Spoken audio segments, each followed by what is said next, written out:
64.5 tokens per second, an 8 billion parameter model, 4-bit, on a used RTX 3060. That is llama.cpp. Now the other one. 1 token every 2 seconds on the same class of card. That is oLLM. Same 8 gigabytes of video memory, 129 times apart. And before the comments start, oLLM is not llama. Different project, different author, different idea. oLLM streams the model off your SSD one layer at a time, an 80 billion parameter model on a cheap card. Which raises the question I could not drop. Why does something that slow have 2,700 stars? So I measured both. You get the real number, the one job where the fast one scores 0, and what I would install. First thing I got wrong, those two numbers are not measuring the same model. One of them has been compressed. 3 things decide this: bandwidth, context, and commits. The third one is what actually answers the title. Get this wrong and you buy a graphics card you did not need, or you wait all night for an answer. Let us start with the engine you have probably already run without knowing it, llama.cpp. Georgy Gerganov started it in March 2023 as a weekend experiment in running a model on a MacBook. It is now 121,000 stars, and it is the engine sitting underneath oLlama, LM Studio, and most of the local AI apps on your machine. It is C and C++, no Python runtime, and it loads one file, a GGUF. The whole design premise is compression. You take a model stored at 16 bits per weight, and you round every weight down to 4. An 8 billion parameter model goes from about 16 gigabytes on disk to 4.9. Here is what that buys you. A benchmarker published a full table this May. RTX 3060, 12 gigabytes, 13 models, same machine, same settings. Meta's 8B at 4-bit, 64.5 tokens a second. Qwen 3, 8B, 59.5. A 3B model, 128. And then the table stops. The 20 billion parameter GPT-OS model, 4-bit, on that same 12 gigabyte card, fail. It does not load. 11.5 gigabytes of weights plus a cache does not fit in 12, and llama.cpp does not have a plan B. That wall is what this whole comparison is about. Not slowness, a hard edge where the model is bigger than the card, and the fast engine simply refuses to start. oLLM ignores the wall. It is a Python library built on Hugging Face transformers and PyTorch, and it does something llama.cpp will not. It loads the transformer layers off your SSD one at a time, runs each one, and throws it away before loading the next. The model never fully exists in memory. The attention cache goes to the drive as well, at full precision, and it uses flash attention too with online softmax, so the full attention matrix is not materialized. Big MLP projections get chunked. The result is that peak video memory stays under 7.5 gigabytes no matter how large the model is. The table on its README is the part that made me look twice. Qwen 3 next. 80 billion parameters, 160 gigabytes of weights at 16-bit precision. 50,000 tokens of context, 7.5 gigabytes of video memory, and 180 gigabytes of disk. One row in that table is upside down, and it is a useful tell. The 20 billion parameter model runs slower than the 80 billion one. The author explained why on Hacker News. GPT-OS loads all of its experts onto the GPU, while Qwen 3 Next only streams the experts a token actually routes to. It was written by Anwar Sharafudinov, an engineer in Astana, Kazakhstan. The reason is in his hackathon submission from September 2025, and it is refreshingly small. He wanted to analyze his own customer conversations privately, and he had 8 gigabytes of video memory and 16 gigabytes of RAM. That is why the stars are there. 2,700 people did not star a fast inference engine. They starred the only thing that answers a specific, annoying question. What do I do when the model is bigger than my computer? So back to 64 versus 0.5. That comparison is not fair, and it is not unfair in the direction I expected. Llama.cpp got its number by shrinking the model to a quarter of its original size before it ran anything. 4-bit quantization takes a weight that was a 16-bit number and rounds it into 4 bits. 16 possible values instead of 65,000. You give up a small amount of accuracy, and the file gets about 4 times smaller. Almost every local model you have ever run was quantized. oLLM does not do that, and not as an oversight. It runs 16-bit weights and keeps the cache at full precision, on purpose, because rounding is exactly the thing it is trying to avoid. So one engine is moving 4.9 gigabytes per token, and the other is moving 160. Now the physics, which is where the real answer lives. A 3060 Ti reads its own video memory at about 448 gigabytes a second. A fast PCIe 4 NVMe drive reads at about 5. That is a ratio of roughly 90. Every token has to walk the entire model.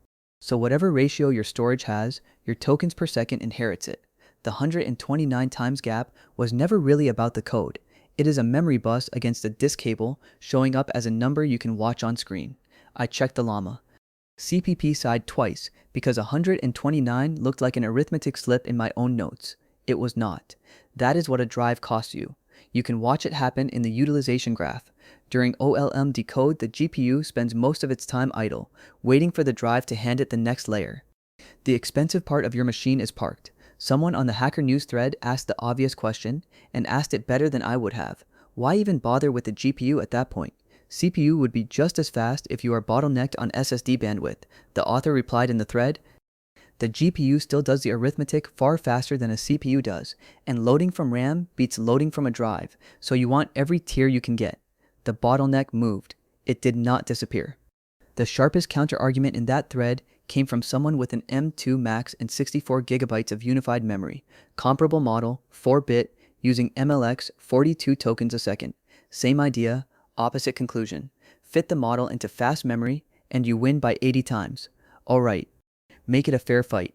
Hand llama.cpp the job oLLM was built for.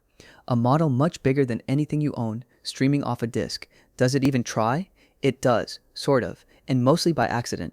Llama.cpp memory maps the GGUF file by default.